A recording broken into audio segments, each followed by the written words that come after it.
आए दिन टिकटॉक पे बहुत लोग वायरल होना चाहता है, पर बहुत कम लोगों को पता है कि टिकटॉक पे वायरल होते कैसे है। टिकटॉक पे वायरल होना तो कोई बड़ी बात तो नहीं है, पर किसी किसी को लगता है कि टिकटॉक पे वायरल होने से हम करोड़पति हो जाएंगे। करोड़पति होते भी है, पर उसके लिए आप में एक अलग टैलेंट होना जरूरी है। और कई लोग टिकटॉक पे वायरल होने के लिए क्या कुछ नहीं करता है और वो फिर भी वायरल नहीं हो पाते हैं। तो वहीं पे कई लोग टिकटॉक पे वायरल होने के चक्कर में अपना जान भी गंवा लेते हैं। इसीलिए आप वायरल होने के लिए उल्टा सीधा काम मत कर लेना, जिससे आपका जिंदगी खराब हो जाए। ये वीडियो सबको एक बार जरूर देखना चाहिए, ताकि आपको पता चले कि आज तक नेपाल में टिकटॉक पे वायरल होने के चक्कर में कितने आदमी को अपने जान से हाथ धोना पड़ा। तो देर किस बात के, नीचे चैनल को सब्सक्राइब कर दीजिए और साथ में घंटी के दबा दे नया नया वीडियो देखने के लिए। कोई जरूरी नहीं है जो धीरू भाई करता है वही करना, या फिर निभा यादव की कॉपी मत करो, नहीं तो आप कभी आगे नहीं बढ़ पाओगे। आप अपना अंदर का टैलेंट देखो। सिंपल भाषा में कहो तो जिस काम में आपका मन लगे और थके भी ना, उसी काम को अपना प्रोफेशन बना लो, फिर देखो आप हर एक क्षेत्र में आगे बढ़ेंगे। बहुत सारे लोग टिकटॉक पे कुछ हजार या लाख फॉलोवर होने के बाद गेम में लगे रहते हैं कुछ पैसा कमाने के लिए। वही कुछ लड़का लोग इसी बात का फायदा उठाते हुए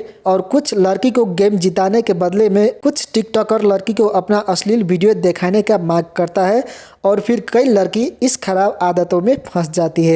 इसलिए आज नेपाल में देश के कुछ लड़की टिकटॉकर सबके एमएमएस वीडियो आउट हो रहे हैं। तो अब मैं आपको बताऊंगा नेपाल के कुछ टिकटॉकर जो टिकटॉक पे वायरल होने के लिए अपना जान गंवा लिए। ये घटना 2022 की है। ये लड़का नेपाल के दांग के है। 15 सेकंड के वीडियो बनाने के चक्कर में अपना जान गंवा लिए। 34 वर्ष के नवीन केसी अपना दोस्तों के साथ ऊंची पहाड़ पे वायरल होने के लिए टिकटॉक बनाने गया था। वहीं पे उसका पैर फिसल के नवीन केसी का देहांत हो गया। 24 वर्षीय रमेश थापा, ये घटना 2020 की है। 24 वर्षीय रमेश थापा ऊंचे पुल के तार पे लटक के वीडियो बना रहे थे। ये भी नीचे गिर के मर गया। ये सिर्फ एक वीडियो नहीं बल्कि एक बड़ा स्टंट था, और अच्छे अच्छे स्टंट मैन को भी पसीना छूट जाएंगे और ये स्टंट नहीं कर पाएंगे। नेपाल के सेती नदी में भी एक 14 वर्षीय पवित्रा लामसाल नाम के लड़की टिकटॉक बनाते हुए अपनी जान गंवा लिए। इन 3 लोगों का टिकटॉक ने ले लिया जान। आप भी टिकटॉक बनाते हैं तो सावधानी से बनाइए, नहीं तो कब क्या हो जाएगा किसी को पता नहीं है।